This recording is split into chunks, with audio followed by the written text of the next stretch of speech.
तू तो वकील है, मुझे क्या पता इन सब का। तूने तो पढ़ रखा है। तो तू भी पढ़ ले, कोई काम की चीज़ भी पढ़ ले, तुझे भी पता होना चाहिए ये सब। अच्छा, मैं तुझसे अपनी इंजीनियरिंग के सवाल करूँ, तुझे आते होंगे? नहीं ना। तेरा प्रोफेशन है यार, तेरे से पूछूंगा ना। मैंने भी फराज सिर्फ पढ़ ही रखा है, मैं भी मुद्दई हूँ, पहली बार देख रही हूँ ये सब कुछ। हाँ पढ़ रखा है, जानती हूँ, वकील हूँ, लेकिन इसका मतलब ये नहीं है कि मुझे डर नहीं लग रहा है, मुझे टेंशन नहीं हो रही है, तेरी तरह घबराहट नहीं हो रही है। हाँ हूँ वकील, लेकिन आज मुद्दई हूँ, औरत हूँ जो पूरी दुनिया में बदनाम हुई है, और भी होंगी तब, कब? जब मीडिया ये बात बाहर निकालेगा।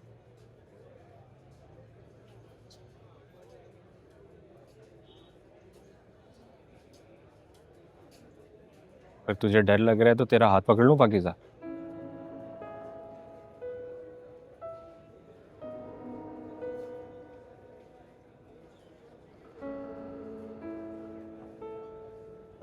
मैं कहाँ कहाँ ढूंढ ढूंढ के पागल हो गई हूँ आपको। आप दोनों यहाँ खड़े हो।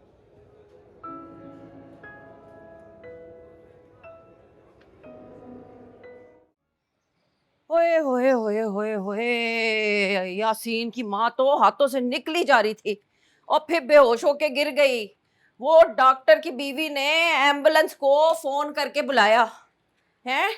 यूं आई एम्बुलेंस, सायरन बजाती, टीनी टीनी टीनी टीनी, पूरा मोहल्ला जमा हो गया।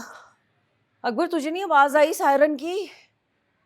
और वो यासीन की दुल्हन, नई नवेली बेचारी, तौबा तौबा, वो सर नीचे करके गुमसुम बैठी थी।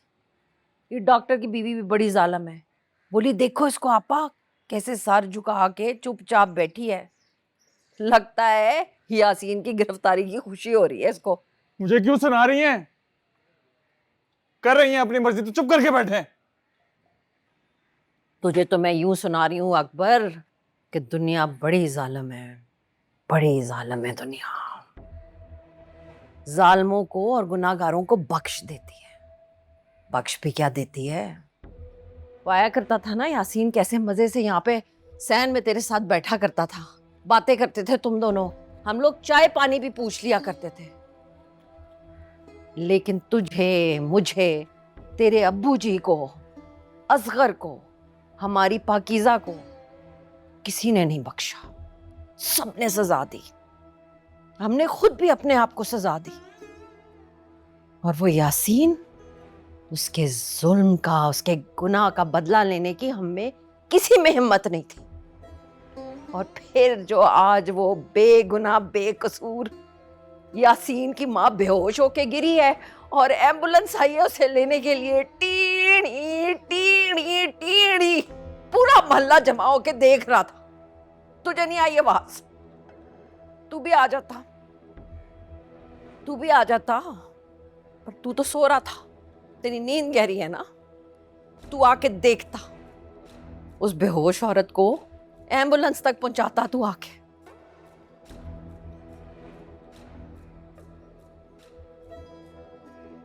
बड़ी जालिम है, बड़ी जालिम है। और अपनी आंखों से देख के आ रहा हूँ पाकीज़ा, हथगड़ियाँ लगी हुई थी उसे। मैं तो जाके सामने खड़ा हो गया कि नजर आया उसे, कि आ गया उसका तमाशा देखने। लेकिन मजाल है जो उसने आंख उठा के भी देखा हो। वैसे पता लग तो गया होना उसे कि मैं खड़ा हूँ, जानबूझ के नहीं देख रहा हूँ ना मेरी तरफ। शर्म जो आ रही होनी है उसे। और सुना है कि मीडिया के सामने ऐसे ऐसे बड़ा कर रहा था, फिर सामने अपनी गंदी स्माइल भी दे रहा था। मीडिया था वहाँ? वो ऐसा वैसा मीडिया, बंदे पे बंदा चढ़ा हुआ था। आप दोनों को ढूंढ रहे थे। आसिम सर ने कहा कि किसी को बताना मत कि तुम पाकीज़ा के भाई हो, वरना सारे तुम्हारे पीछे पड़ जाएंगे। बेचारा मीडिया। वैसे दिल तो मेरा कर रहा था कि एक आधा इंटरव्यू दे ही दूं, फिर मैंने कहा आज बाल नहीं सही बने हुए। चलो कोई नहीं, नेक्स्ट टाइम जरा नहा धो के साफ सुथरा होके आऊँगा, फिर दूंगा इंटरव्यू। ये छोटे छोटे चैनल वाले जो होते हैं, फोन पकड़ के टिकटॉकर बने फिरते हैं, इनको नहीं देना मैंने इंटरव्यू। जरा कोई बड़ा चैनल हो, फिर मजा भी आए टीवी पे आने का। क्यों फराज भाई? हाँ,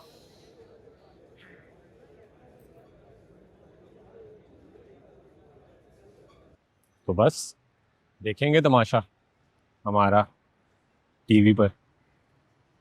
फिर क्या, हंगामा होगा, शुरू से शुरू होगी कहानी। मेरे स्कूल का रिजल्ट, कॉलेज की फीस, यूनिवर्सिटी की सिफारिशें, अम्मी की डेथ, बाजों का वापस आना, दरमियान वाली बहन की मंगनी टूटना, उससे छोटी वाली की शादी ना होना। सबका कसूरवार कौन होगा? सिर्फ मैं, क्योंकि मैं तुझसे प्यार जो करता था, शादी करना चाहता था तुझसे। और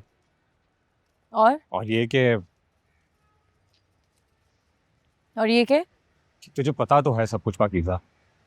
क्योंकि मैं वो बुरी लड़की हूँ जिसकी वजह से तू और तेरा खानदान बदनाम हो गया है।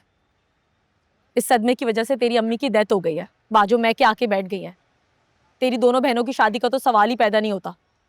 तेरा अपने ही घर में दाखला बंद हो गया, इसलिए क्योंकि तू मुझे पसंद करता था और शादी करना चाहता था।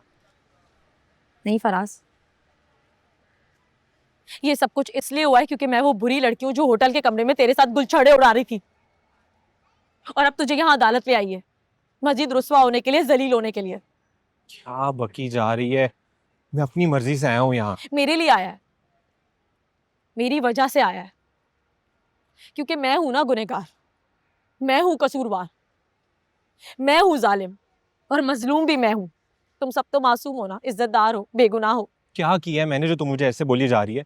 वो असगर का गुस्सा मेरे ऊपर क्यों उतार रही है? हाँ, तुझे ये नजर नहीं आता इस सब के बावजूद सब कुछ छोड़ के मैं तेरे साथ खड़ा हूँ? तुझे पता है मैं अपने घर नहीं रहता सिर्फ इसलिए कि वहां तू नहीं रह सकती, तुझे वहां इज्जत नहीं मिल सकती। और यहाँ आज मैं तेरे साथ इसलिए मौजूद हूँ क्योंकि मुझे लगता है पाकीज़ा कि हम दोनों ही हैं एक दूसरे के लिए। हमारा सब कुछ साझा है, हर दुख, हर मुकदमा, हर जुल्म, हर बदनामी, क्योंकि मुझे लगता है कि अगर कोई हक पर है तो वो तू है, अगर कोई पाकीज़ा है तो वो तू है। हाँ, मुझे पता है मेरे घर में फिर से तमाशा होगा, मैं बर्दाश्त कर लूंगा, मैं फेस कर लूंगा जैसे पहले करता आया हूँ। मैं अपना सब कुछ तेरे साथ शेयर करता हूँ। दुख होता है तो तुझे बताता हूँ, डर जाता हूँ तो तेरे पास आता हूँ।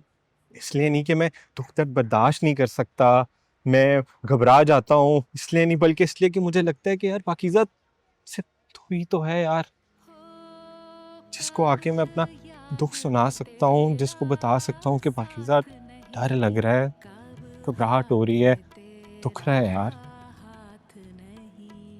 एक की चार लगाएगा मीडिया, अंदर कोई और बयान रिकॉर्ड होगा, बाहर मीडिया उसे बदल देगा। चस्के लेंगे, तेरे मेरे रिश्ते को जलील करेंगे, हमारे दिल नोचेंगे, बदन के कपड़े फाड़ेंगे, और तर्स खाने इबरत लेने के लिए हमें चौक पर खड़ा कर देंगे नंगा, जख्मी। रिबाजो कुछ भी कर ले, तारिक भाई उन्हें कभी घर वापस नहीं आने देंगे। तेरी बहनें घर से बाहर नहीं निकल सकेंगी, तेरे अब्बू को स्टेट एजेंसी बंद करनी पड़ जाएगी। हो सकता है तेरी नौकरी भी चली जाए, रहने को कहीं घर ना मिले, हो सकता है फिर से मास्क पहनना पड़े, मुंह छुपाना पड़े, छुपकर किसी बिल में रहना पड़े, हो सकता है जान से मारे। हाथ पकड़ लूं पाकीज़ा? चाहो लगा दो डर कैसा